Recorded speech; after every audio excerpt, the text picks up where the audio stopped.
and Rick Carlisle, head coach of the Indiana Pacers and president of the National Basketball Coaches Association. I will now turn it over to David. Thank you, Mark. Good afternoon, ladies and gentlemen. We hope everyone is staying safe and healthy during these challenging times. Normally, we would all be in Phoenix for Game 2 of the NBA Finals, but we are very excited for a second year in a row to present the 2021 Chuck Daly Lifetime Achievement Award digitally. I am David Fogel, the Executive Director of the NBA Coaches Association. On behalf of Coaches Association President Rick Carlisle, our Executive Committee, and all of our head and assistant coach members, I'd like to thank Commissioner Silver, Mark Tatum, Kathy Behrens, Byron, Kiki, Charlie, Michael Levine, Mark Broussard, and the entire NBA for all of the league's support and assistance in providing this platform to honor the extraordinary achievements of our great NBA coaches. We are especially proud of the Chuck Daly Lifetime Achievement Award, which honors the memory of Hall of Famer Chuck Daly, who over an outstanding career set a standard for integrity, competitive excellence, and tireless promotion of NBA basketball. Chuck was an incredible mentor to so many coaches and players in our league, including Coach Carlisle and Coach Brown. So without further ado, I'd like to turn it over to Coaches Association President, Coach Rick Carlisle. Thank you. David, thank you very much.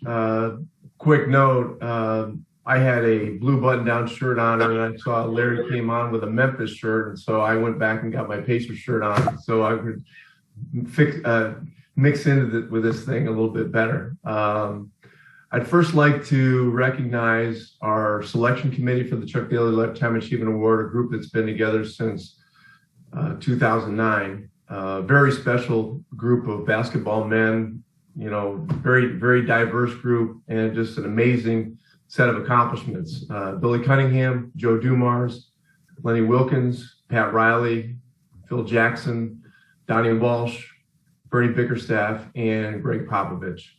I'd also like to recognize our past winners, beginning in 2009 with Tommy Heinsohn, who was the originator of the NBA Coaches Association, Jack Ramsey, Tex Winter, Lenny Wilkins, Pat Riley, Bill Fitch, Bernie Bickerstaff, Dick Motta, Jerry Sloan, Casey Jones, Al Adels, Huey Brown, Doug Moe, Frank Layden, Del Harris last year, and this year, Larry Brown. Our recipient this year has one of the most decorated careers in the history of coaching. Three-time ABA All-Star as a player, a member of the 1968-69 ABA champion Oakland Oaks, three-time ABA Coach of the Year, one-time NBA Coach of the Year, a multiple medal winner in international competition, inducted into the Naismith Memorial Basketball Hall of Fame in 2002, and also a member of the College Basketball Hall of Fame.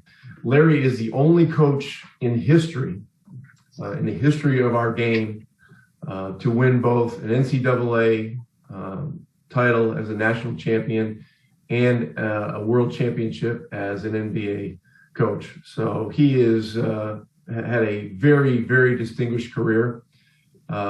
Without further ado, I'd like to introduce the 2021 recipient of the Chuck Daly Lifetime Achievement Award, and ask him to say a few words. And Larry, if you hold up the trophy first for a quick photo op, Larry Brown.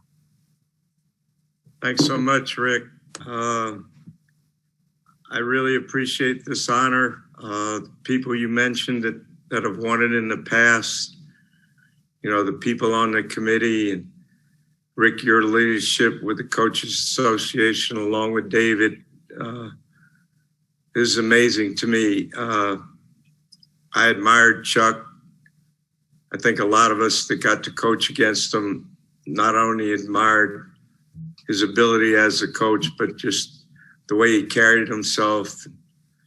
And he made, I think, the coaching profession, in my mind, even more special just because he was such a great guy. You don't win awards like this unless you have people around you that are pretty special. I've been blessed to play for the best coaches that ever coached. I've been blessed to coach the greatest players that ever played. And I've had unbelievable people sit next to me that allowed me to do what I love. I tell people all the time, I never worked a day in my life. And just being a coach, I feel so fortunate. But this is an amazing honor, as good as any I've ever had. Thank you very much. We'll now open it up to questions from the media. If you could either raise your hand or ask in the chat. First question is from Davide. Hey, Coach, congratulations for this award. I'm from Italy, so I'm sorry if I bring you back to your experience here in Torino. What did that mean for you, and what was that experience in general? I learned a lot. I love the opportunity to coach, in Italy. I've had great respect for international basketball. I think if you look at the NBA game now, you see a lot of the similarities. A lot of the things that are done in Europe, are now part of our game. So it was a great experience. I don't think we did as well as I would have hoped, but I wouldn't have traded that experience for anything. Next question is from Mark Narducci. Larry, just wanted to ask you how you feel kind of getting back into coaching. We see the Memphis stuff behind you, and just what it feels like to get back in, and what will you be doing mainly? Well, I hope I haven't forgotten how to coach. That's been a concern of mine. But, since I've been out of coaching, I've been allowed to go watch a lot of other people coach. And I've enjoyed that. I always like smelling the gym. With COVID, I think I've been on every Zoom and podcast imaginable, trying to share ideas, share the things I was taught. But I'm so excited that Penny's given me this chance to work with young kids and hopefully have an impact on their lives on and off the court. I'm a little nervous about it, but I'm excited about it. Larry, I'd be remiss if I didn't ask you your Philadelphia stop, what that meant to you, Coach, your time at the Sixers. Well, I worked with an unbelievable staff. I had a phenomenal owner in Ed Snyder. I think Philadelphia loves basketball as much as any place I've ever been. Fans are incredible. And the players I coached were amazing. We didn't win a championship, but I think the 2001 team is one of the most popular teams that ever played there because of their work ethic and their culture. And we had a lot of terrific players. We had one that may be as good as anybody that ever played the game in Allen Iverson. So I'm a big Philly fan. Matter of fact, my first recruiting visit is going to be in Philadelphia on Saturday, and I'm excited to get back. Okay, thank you. Thank you. Again, if you'd like to ask a question, please raise your hand, or you can also use the chat function. Next question is from Alvaro.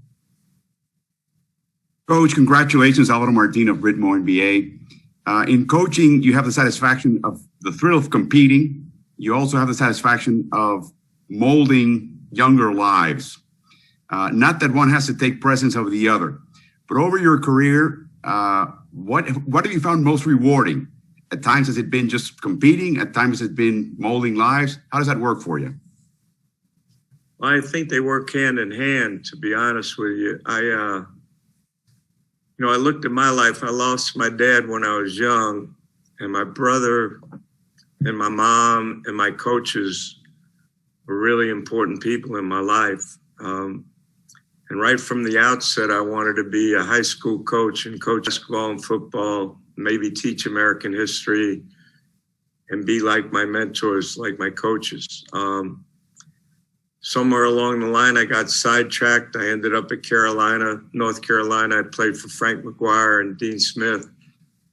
Coach McGuire recruited my mother, so she told me to go there, and I think it was a pretty good decision. I ended up playing for 2 Hall of Fame coaches that impacted so many lives, not only playing the game, but the way they conducted themselves. And, when you receive an award like this, I think that was what Chuck Daly was all about. Coach's responsibility goes way beyond coaching kids and teaching kids. The relationships you establish are pretty incredible. When you talk about competing, I'm pretty competitive, but games really worried me. I always was concerned whether we prepared our team to meet any challenge, but I love practice. I think that word practice might have a lot of people confused right now, but I enjoyed that the most. And that's why I'm so excited to get back into doing this and share the things I was taught. Again, if you have a question, please raise your hand or you can use this chat function. I'll give it a moment here. Another question from Davide. Hey, Coach, going back to your NBA career, which is the team you're most connected to? I wouldn't answer that one, David. All of them. Some of the places I did better than others, but I'm proud of the opportunity I had. It's a pretty special group to be an NBA coach. I think Rick can tell you that. It's an unbelievable fraternity. When you're an NBA coach, you're proud to have that opportunity because you're coaching the very best players in the world. You're competing against the very best coaches that are doing this job, and the support you get from the league and the fans, it's incredible. But I'm proud of every team I ever coached. And I look back at it and I feel very fortunate. 1 out of 30 is a pretty special thing. Sure. And do you see any coach in today's NBA that you feel particularly connected with? Someone you helped mentor and someone you feel you help, become a coach? No, I feel a connection to all of them. The ones I competed against and the ones that sat next to me and moved on to become head coaches. I'm watching the NBA finals. I'm in awe of the 2 coaches there. I know it's not easy to get there. So, a lot of people say coaches have a tree. I have a forest. And I'm pretty proud of that. Thank you. Next question is from Paul Richardson. Coach, you talk about, first off, congratulations. You talk about coaches that had an impact on you. Have you stopped to think, though, all the players that you've coached and the impact you've had on not just their careers, but their lives, and how basketball is obviously a big part of life, but you had so much to do with where they are or what they've accomplished? Well, I think, Rick can tell you this. Chuck Daly would probably tell you this. All the players you get to coach, you hope you have a relationship with. You hope you've enriched their lives because they've given you so much. I'm proud of when I see the accomplishments of the kids I got to coach. Obviously, all of them didn't become head coaches or NBA players, but so many of them made a positive impact, on other people's lives. That's what happened to me. My high school coach, Bobby Gersten, Coach Smith, Coach McGuire, Alex Hannum, Babe McCarthy, Mr. Iba, John McClendon, those people had such an effect on my life. And I always hoped that I could share what they taught with the people I was fortunate enough to coach. And then, you know, when you look at the people that sat next to me and the people that I coached, it's remarkable that I had that opportunity. But it only happened because people took an interest in my life and prepared me for what I wanted to do. So that makes me feel pretty proud.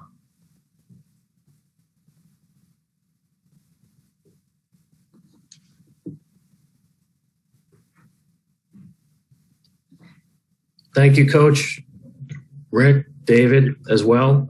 This concludes our press conference for today. And thank you, everyone, for joining us. Thank you. I hope I asked Doug Moe. Just tell him that. Thanks, guys. Congratulations, Larry. Thank you. Thanks, everyone, for joining us. Rick. Good luck, Rick. Thank you. Thanks, David. Congrats, Larry. And all you guys, thanks so much. Stay safe. Take care.